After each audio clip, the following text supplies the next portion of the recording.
Do you want to save money at the grocery store, eat more organic, whole foods, cultivate food security, and feel more connected to the earth? If so, then growing your own food is a no-brainer. You wouldn't believe how many people come to me claiming that they can't grow their own food.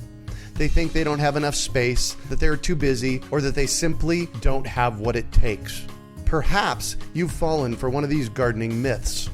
If you think you can't grow food, or if you think the only food that you have access to is what you buy in the grocery store, I have a life-changing webinar that you need to see. It's free and will help you unearth your inner gardener. I've helped thousands of people just like you learn to grow their own food, and I'm speaking from my own experience when I say that with the right knowledge in place, there is no such thing as a black thumb. With this webinar, you can begin making your garden dreams come true and start growing delicious, nutritious food for your family. Just text GARDEN to 44222 or go to iwanttogarden.com and you will receive our free webinar about the 7 key factors you need to know to grow your own food. Remember, that's GARDEN to 44222 or iwanttogarden.com. You're listening to the Urban Farm Podcast, your partner in the Grow Your Own Food revolution. Whether you've just been introduced to urban farming or you're a lifelong advocate, we're sure you'll leave feeling more informed, equipped, and empowered to dig deeper into the soil of your local food economy. With you every step of the way, here's your host, Greg Peterson. Today on the Urban Farm Podcast, we have Paten Hughes to talk about Heirloom, tomatoes, and the web series. Payton is the star and co-creator of the hit digital series Heirloom on Vimeo, written by Bekah Brunstetter, also of NBC's This Is Us, and co-starring Margaret Colin, Tom Wopat, Pascale Armand, Ryan Cooper, and John Lavelle. This semi-autobiographical web series follows the character Emily, who gives up her struggling acting career in New York to move to California and farm heirloom tomatoes on a property she inherits. Payton, who really did move to Northern California and become a first-time farmer, sells her juicy organic tomatoes to several local restaurants in Sonoma. She is very committed to preserving nature, supporting local and organic farming. The show's flavor carries her pro-environmental, sustainability, and organic preferences. Welcome to the show today, Payton. Thank you. It's so good to be here. Absolutely. Thanks for having me. You bet. So I shared a bit about you. Can you fill in the blanks for us and share more about the path you took to get where you're at now? Yeah. So I guess it's been one of those windy, weavy paths. I am an actress. I live in New York part-time, and I live in Sonoma part-time.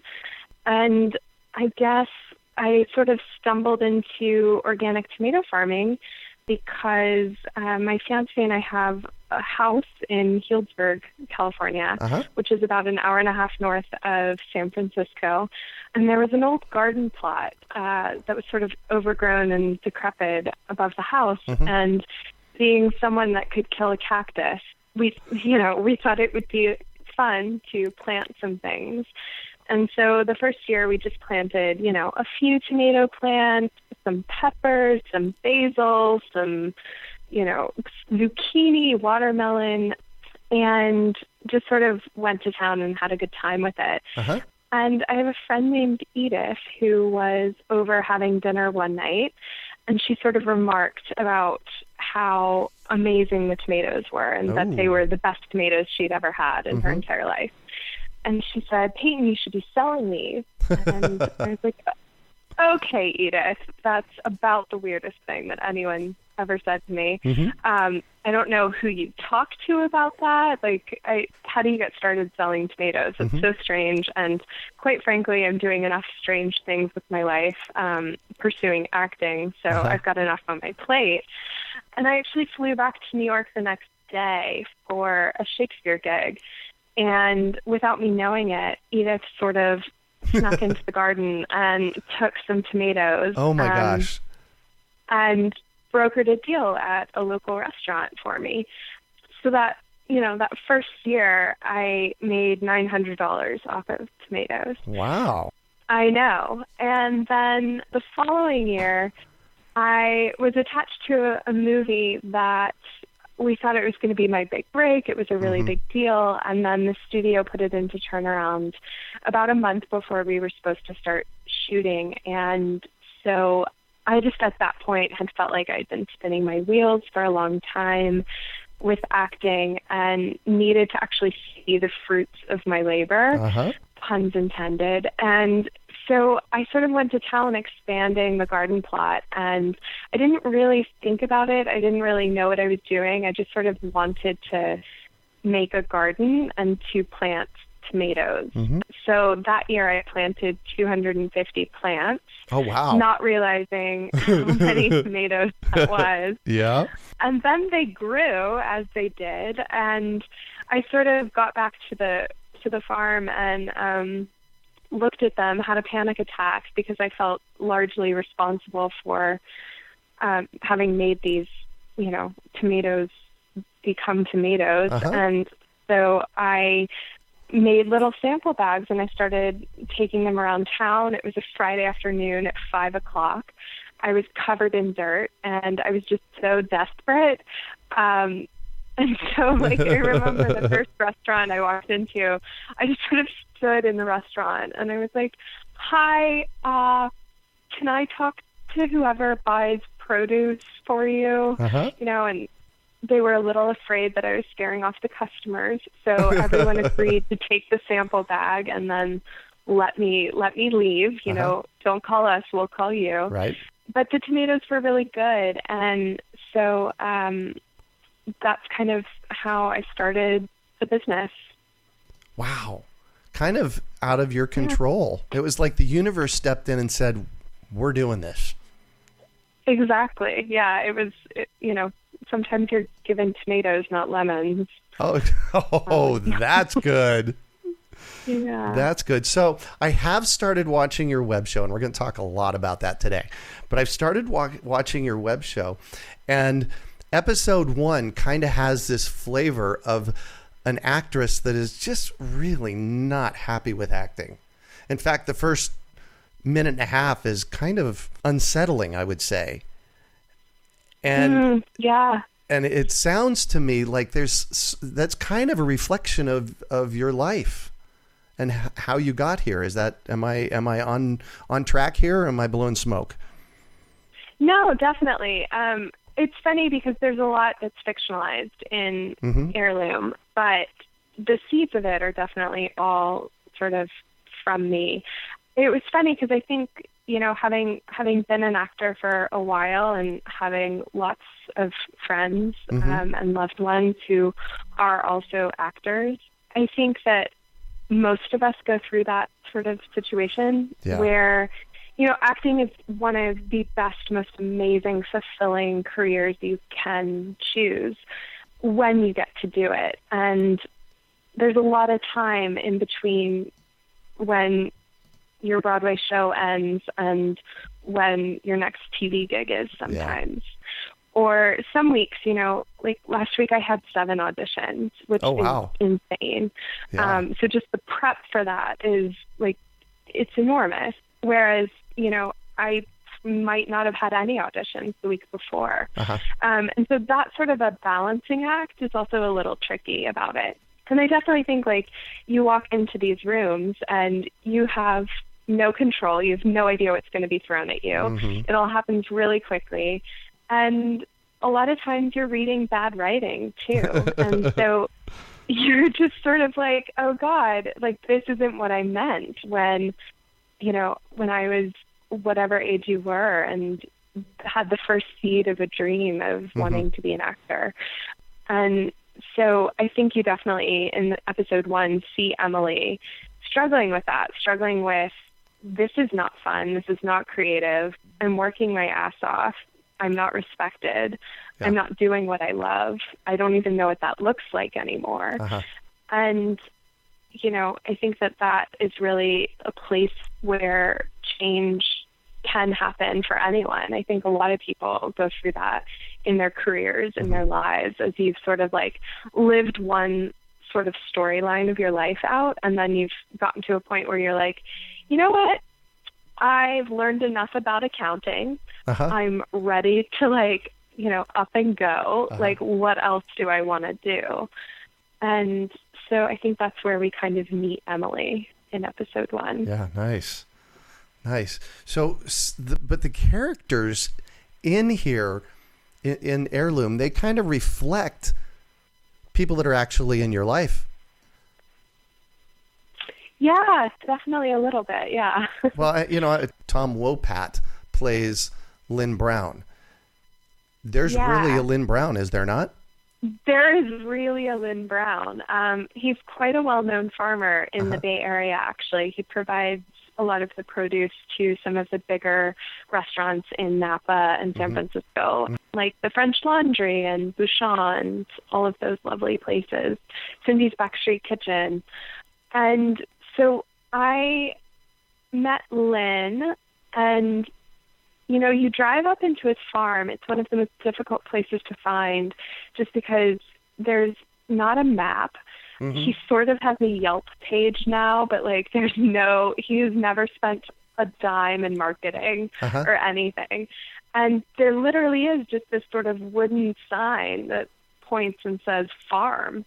And you sort of go back along these back road driveways in Calistoga and stumble upon Forney, Brown and Welch. And their whole operation is just magical. Everything is planted in these gorgeous rows. They grow anything and everything you could imagine. I think they have 18 different kinds of basil.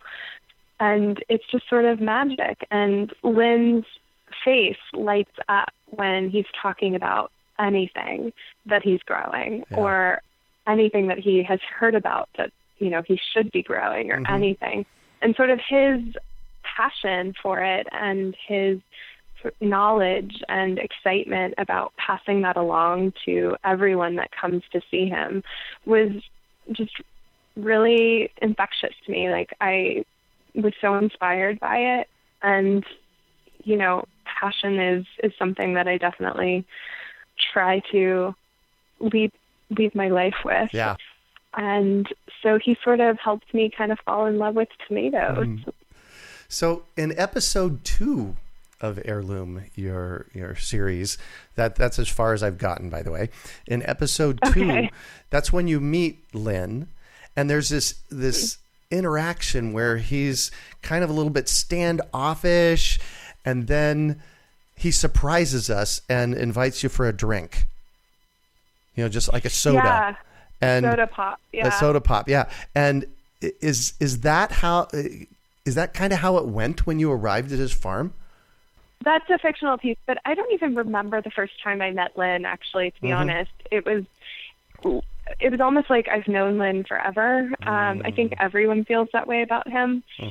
But what we really were trying to do with that scene in particular was to just sort of have this very grounded, centered, fulfilled and happy person. Sort of take a look at Emily, who, when you're meeting her, you know, she's really struggling to find that. She's struggling to change gears in her life and figure out what her next steps are. And she's made this huge jump of moving across the country, leaving everything she knows, everything she's comfortable with, and starting over with literally nothing except an old fallen apart house. And so, you know, sometimes I think those small moments in life of someone just being like, you look like you need a soda. And then also, you know, she sort of finds him in the middle of the row of tomatoes and she says, you know, okay, I'm here to buy plants. I need to buy plants. And it's just sort of a very New York way of approaching, like, you know, I noticed let me get down to business. Yeah.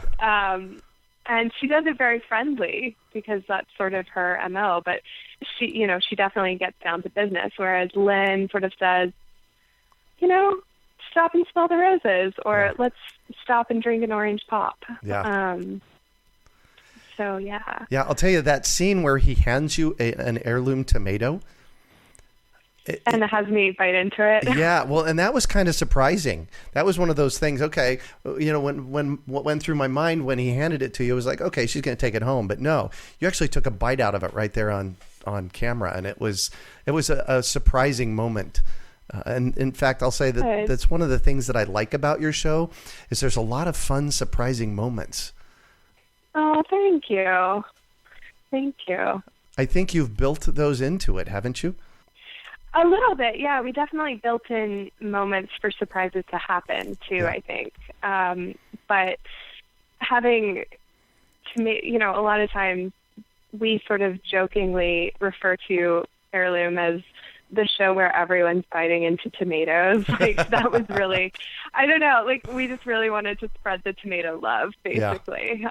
And I think that there is something very special about being in wine country, and everyone's just sort of like the produce is so beautiful and special there, especially, and like everyone's like, oh, here, like here's a pepper, bite, like just have it, and if you bite into it, and it's like, oh my God, what am I eating? This is the crunchiest, most delicate, beautiful green bell pepper I've ever eaten. How did you make it? And they, it's just a quotidian thing there. Yeah. But yeah. So I got one more question for you. Then I want to talk about tomatoes. So what was the inspiration to actually do a Vimeo series on this? Good question. We, again, thank God for friends. It might even have been the same friend. It might have been Edith, so she and her husband live about 30 minutes away from us. And he used to run the local theater. He was the head of the board for the Raven Theater in Healdsburg. And he's great because he's this lovely Yorkshireman who has a great speaking voice. And he loves storytelling. So whenever I have to tape auditions and I'm in Sonoma, he reads them with me. And sometimes Edith does too if I need a woman. And so they've definitely read their share of some bad scripts that you're handed as an actress trying to make your mark and just starting out. And one day Edith was sort of laughing about it, and she just said, oh my God, your story about the tomatoes is like 1,000,000 times better than this. And I was sort of like, okay. And so I called Bekah Brunstetter, and I was just like, okay, I'm just going to talk for a second. Tell me if I'm crazy or tell me if you think we have a story here. Both. And so she was like, yes, there's a story. So we worked to develop the storyline and craft it. We started out doing a web series just because we hadn't really seen a romantic comedy web series sort of be successful yet. And so it felt like an unexplored terrain that was a little more manageable for us and interesting to us to be able to kind of come in and do something a little different rather than just making an indie film, trying to get it into festivals, all of that. It felt a little more exciting to sort of throw our hat into the ring and say, let's actually make a web series the way that a web series can and should be done. So we're seeing a lot of entertainment move towards short form, move towards these little bites. And I'm so excited about that, but it's also a little bit of an unexplored terrain. And so it felt like a good area for disruption and to be able to really have a voice in what that form could and should be. Well, it leaves me wanting more because each episode's about 10 minutes. And I find that it's like, oh, hold on here. This is why I've only in a week only watched 2 episodes because I don't want it to run out too fast, Yeah.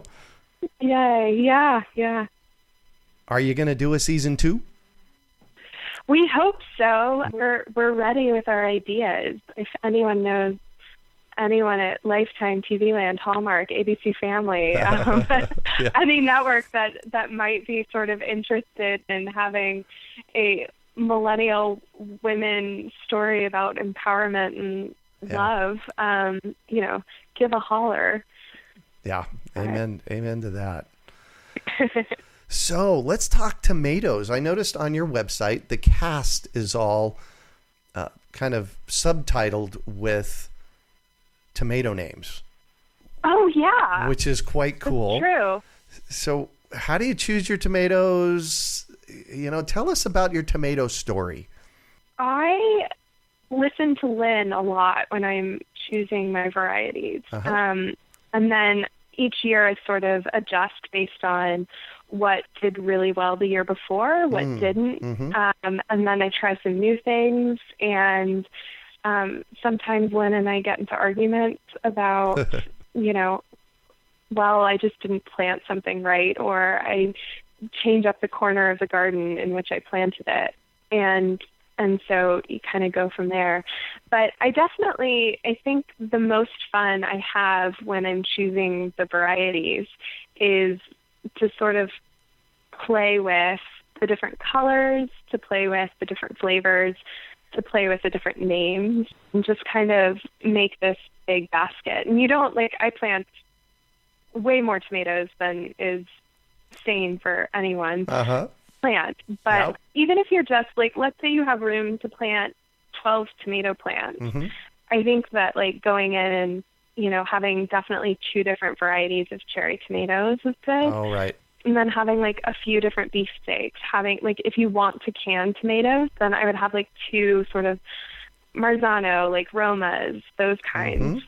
And then otherwise, I definitely think go for things that you might not have heard of. Ask around, whether you're at a Home Depot or another hardware store, or if you're at a gardening shop, figuring out from the people that work there and that know the area and the climate and everything, what tends to grow best. Yeah. Because different varieties grow differently in different places. Exactly. So I noticed in looking at the different tomatoes that you have listed on your heirloom series under people, you're our indigo rose. I have indigo rose growing in the front yard. By the way, here. Oh, good. Yeah, it's a trendy tomato. Is it? Okay, I've never had one before, this is the first year. So this is the first year. Oh, yeah. So we Wait, when did you plant them? They've been in the ground about 30 days. Okay, wow, you planted early. Oh yeah, well I'm in Phoenix. You're in Arizona though, yeah. Phoenix, Arizona. So it's we actually could have different. We could have planted in January. Oh my gosh. Yeah, and February is not out of the question. That's so funny. Yeah. So and our best tomato season runs from about mid-March, because my mom's already harvesting tomatoes off of her back patio. Mid-March to That's crazy. I know, isn't that wonderful? To about mid-June, when it just gets so hot that the pollen dies and we don't get a whole lot of tomatoes anymore. That's our window here. But I noticed you have Mortgage Lifter on your list. Have you eaten one of those? I have. They're actually not my favorite tomatoes. Yeah? Okay. I feel like I'm offending someone by saying that. I don't know. That's all right. It's a good thing this isn't on camera, because I think I just made this horrified face at something I just said. I plant them mostly because I like the name. And yay to that. And because they're a good sort of supplemental plant. I only plant 2 of those though, maybe 3, and they're, for whatever reason, they seem to be there when I don't have tomatoes on other plants. Other plants, yeah. Does that make sense? So they're nice sense. Little fillers for my basket, and they taste great. They're not the most beautiful, and they're not I don't get super excited about them the same way I do about my Copper Rivers, for example. So name one. Name one of your top Name one of tomatoes. My favorites. Yeah. Definitely Copper Rivers. I feel like Black Russians are also a good favorite. The Sun Sugars are my favorite cherry tomato, but I feel like that's a very obvious one. I love Marble Stripe. I love Lemon Boys because they're super plentiful, and they tend to be great with other tomatoes. So it's a nice little addition and pop of color. And they kind of, they're a very sort of plain tasting tomato, if that makes sense. So if you put that with like a Cherokee purple or something else, it's going to blend really well and it'll be beautiful and tasty. So I have a question for you. I have a tomato growing in my front yard. First year I've ever grown it. Okay. It's called Grunge in the Sky. Have you ever heard of it? I have never heard of that. I love it. Cool. Here's what I'll do. I will save some of the seeds. If we get tomatoes, I will save some of the seeds and send them over to you. Amazing. I love it. Yeah. So I actually have about, probably 25 tomatoes planted in the front and backyard here at the Urban Farm right now. So that's a great number. Yeah. Yeah. And I have a friend who is a farm mentor, Scott Murray. He's been on the show before. And I'm following his method of planting this year with black plastic mulch. And then I noticed in the second episode, when you walk down the rows, they were using stakes and strings to hold the tomatoes up. Yep. I've discovered how to do that this year, and I'm doing that. Good. And I assume that's the way you grow them, yes? It is. So in the episode I think you're talking about, that is Lynn Brown's farm. Yes. Mine don't quite look that perfect. Yet? Raul and I have tried so hard to master it. But for whatever reason, my tomatoes just don't grow quite as beautifully, which is fine because they're tasty and plentiful. But I'm getting a little bit better each year. Something that I learned that was really helpful was to make sure all of the leaves at the bottom of the plant were off and away so that my plant isn't bottom heavy, if that makes sense. Yeah, why is that important? So for me, it's an aesthetic thing first and foremost, which is it's not important. But it's actually important because you want to keep the tomatoes off the ground. And you want to keep the leaves off the ground. You don't want the meat of the plant, basically, to come in contact with the ground in case any mites or bugs or anything like that can infect the plant.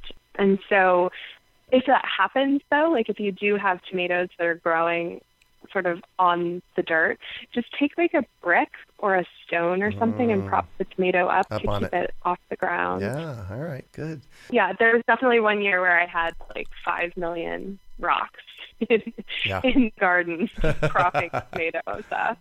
Well, because as a teacher of gardening here in Phoenix for many, many decades, I find that people are very hesitant to prune. It's like, I've got this tomato plant or I've got this fruit tree and I got to leave it all in place. I'll bet that's not the case, though. No.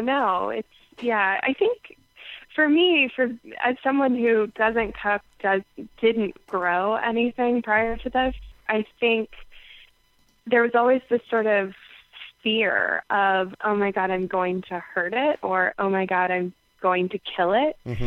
And so, the very first tomato plant I put in the ground, I just remember like being so afraid. Like Raul was standing there with me and he was like, "You've got to spread the roots out." And I was like, I don't, but what if I break it? And it's like, you're not going to break the plant, I promise. And so I think that there's always this fear of, oh, if I prune it, it won't grow right, or it'll stunt it, or something like that. But yeah, you just have to jump in and do it. Yeah, and plants aren't quite as fragile as we make them out to be. Right. So what's the most common mistake young farmers make? Oh, that's a good question. Let's think. I mean, I think the biggest thing is kind of not knowing what to plant and not knowing where to plant it.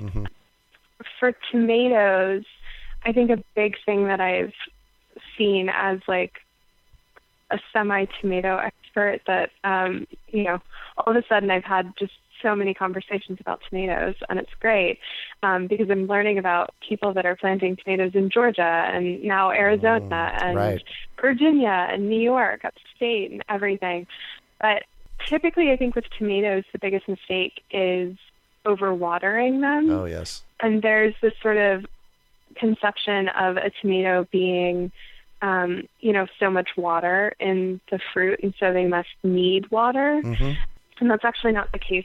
They thrive in, as you know, dry sort of climates where they're really stressed. Mm-hmm. And so I love to use drip irrigation and just have it on for a few minutes every day, and kind of let the sun do the rest. Yeah, they need consistent watering.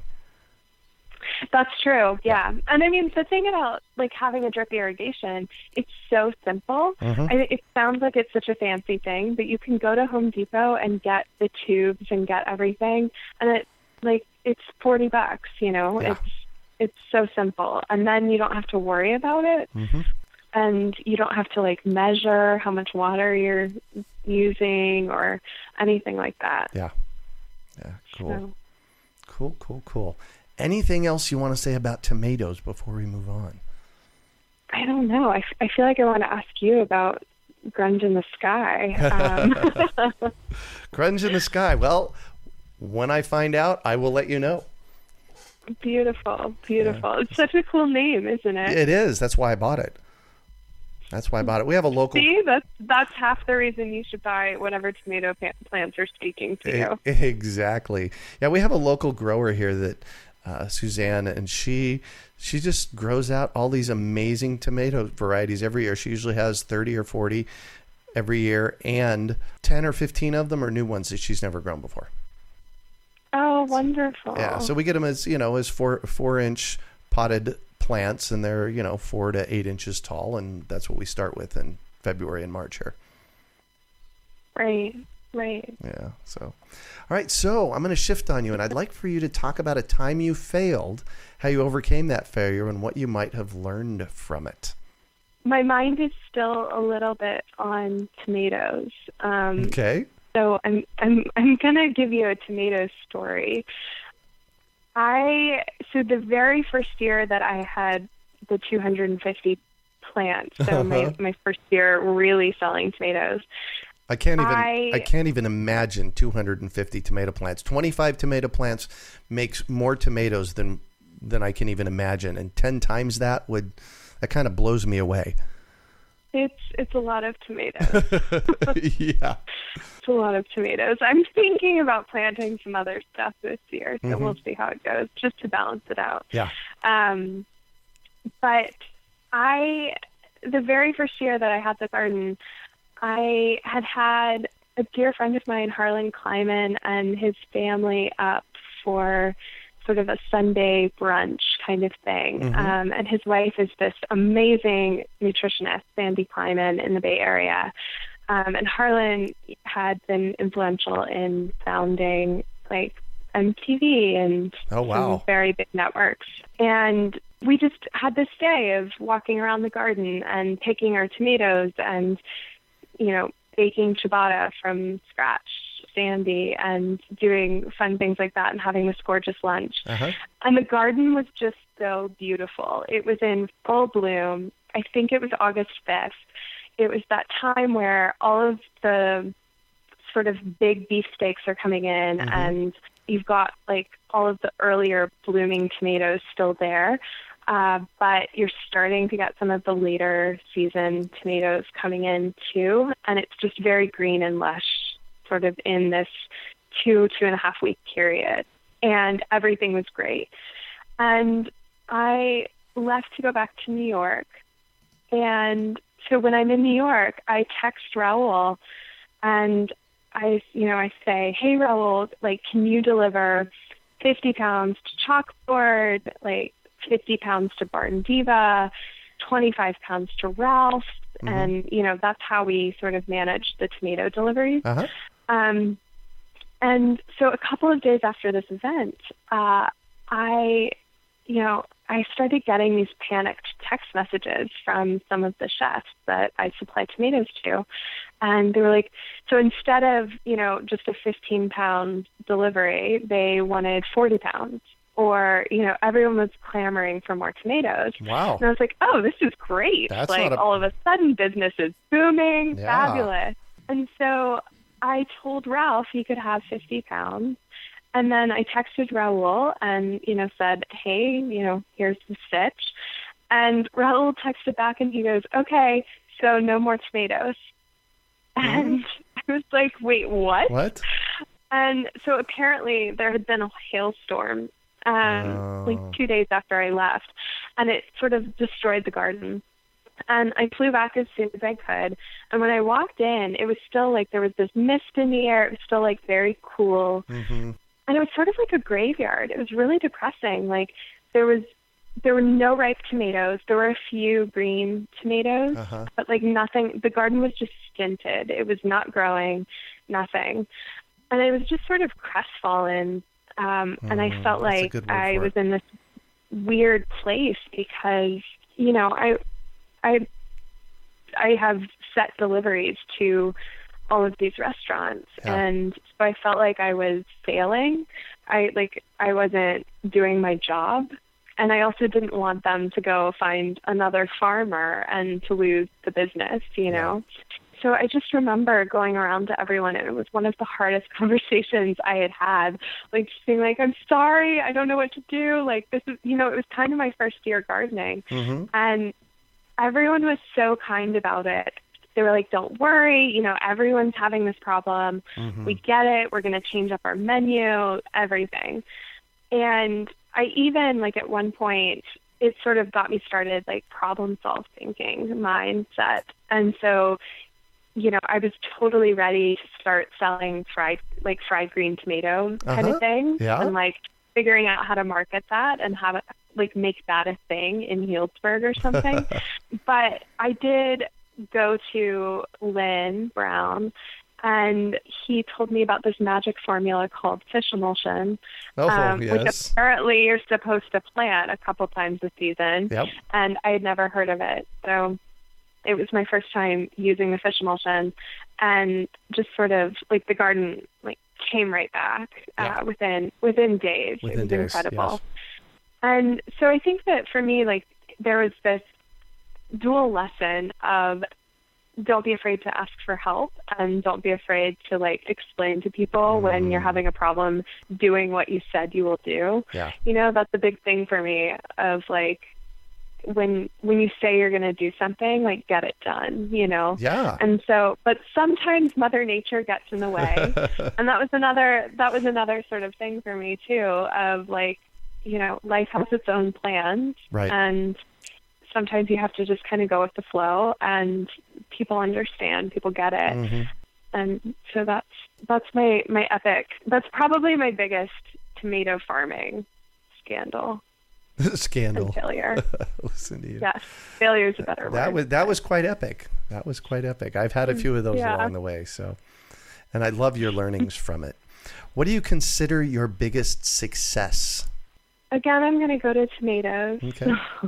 I think my biggest success with the tomatoes and with Heirloom has really just been, the most fulfilling part for me has been the reaction, whether that is sort of the notes and the tweets and the messages that I get from people who have found the series, and just about how much it inspired them. A lot of women have written me, and they're just like, I am Emily. Like, I don't think you understand.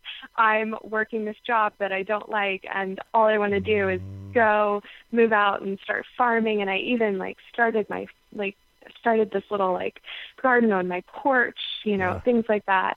And so that's sort of the connection that I've been able to make, and to be able to inspire others to go down their own paths. Yeah. I think that's one of my biggest successes with the series. And then with the tomatoes, I just love watching someone take a tomato from my hands and hold it.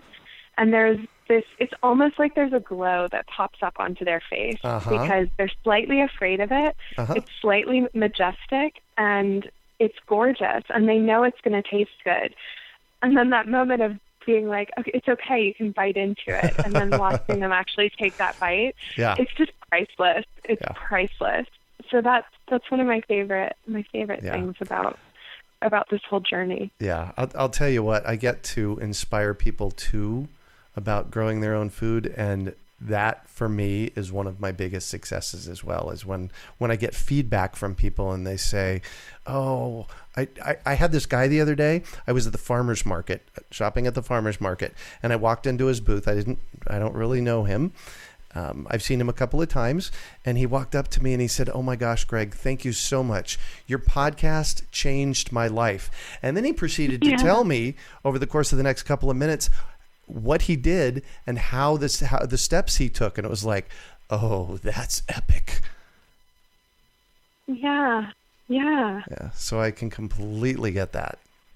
It's good. Yeah. It's like we know we're doing our work in the world. Wouldn't you think? Exactly. Yeah. I mean, I think at the end of the day, the work in the world should and could be connecting with each other, you know, like in all of these different ways. Mm-hmm. But I think that that's what's so fun, and just being able to dive in and meet people that are doing different things and figuring out what they're doing that's kind of inspiring to you, and taking that with you as you move forward in your life. I think that's really cool. Yay. So what drives you? Coffee. I'm driven by people. I'm definitely, as much as I'm a bit of an introvert, I love connecting with people, and I love experiencing new things and meeting new people and having new experiences. And I sort of, wake up every morning and think about how I can serve, and how I can also have so much fun and learn and grow. Mm-hmm. And so I just sort of am driven by that, by solving the puzzle, by waking up and, putting on my little explorer uniform into the world and figuring out what else is going on. Nice. Yeah. Nice. So I'm all about education, and I have to know, is there a book or three that has been influential for you in this process in your life? So I definitely think the complete works of William Shakespeare is probably the most influential thing for me personally. I think anyone that knows me would say that. Although I haven't read all of his plays, on purpose, I'm saving some to be able to have things to discover. Oh, nice. Yeah, because once you run out, you're out. He's not writing anymore. I don't know if you got the memo.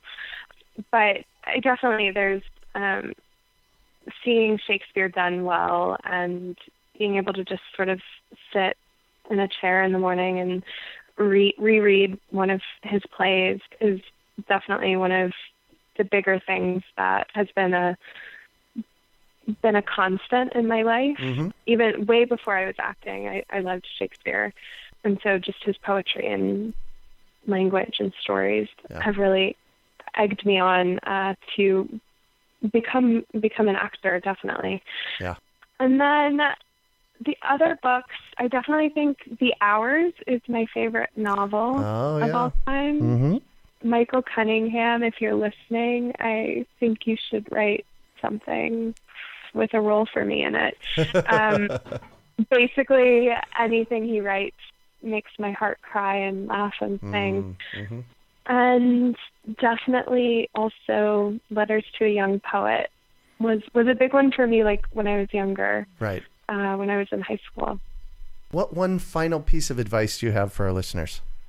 That's also a good one. I think just go find what makes you come alive. That's the best advice I think anyone ever gave me. The other piece of really good advice I was given was to never listen to advice. So. Right, exactly. Double-edged sword. Yeah, to take advice with a grain of salt too. I think that's an important thing. I think you definitely always take wisdom and experiences from others, but you are crafting your own journey. So So go craft away. So go craft. Yeah. Well, thank you so much for joining us on the show and sharing your experience with us today, Payton. It has been a treat getting to chat with you. I'm so glad I got to chat as well. Thanks for having me and for for chatting about tomatoes. You bet. So how can our listeners find you in the world? So I am on Twitter and Instagram. I'm a little bit better with Instagram than I am with Twitter. I'm not going to lie, but I'm trying really hard to tweet, so this will be good for me. My handle is @Trespay, TRESPAY. Perfect. Yeah, and then the series is, all 9 episodes are up on Vimeo. So it's just vimeo.com/channels/Heirloom, the series. Nice. You can also find show notes from today's podcast at urbanfarm.org/Heirloom. Well, that's it for today. Thanks for joining us on the Urban Farm Podcast. Do you want to save money at the grocery store, eat more organic, whole foods, cultivate food security, and feel more connected to the earth? If so, then growing your own food is a no-brainer. You wouldn't believe how many people come to me claiming that they can't grow their own food. They think they don't have enough space, that they're too busy, or that they simply don't have what it takes. Perhaps you've fallen for one of these gardening myths. If you think you can't grow food, or if you think the only food that you have access to is what you buy in the grocery store, I have a life-changing webinar that you need to see. It's free and will help you unearth your inner gardener. I've helped thousands of people just like you learn to grow their own food, and I'm speaking from my own experience when I say that with the right knowledge in place, there is no such thing as a black thumb. With this webinar, you can begin making your garden dreams come true and start growing delicious, nutritious food for your family. Just text GARDEN to 44222 or go to iwanttogarden.com and you will receive our free webinar about the 7 key factors you need to know to grow your own food. Remember, that's GARDEN to 44222 or iwanttogarden.com.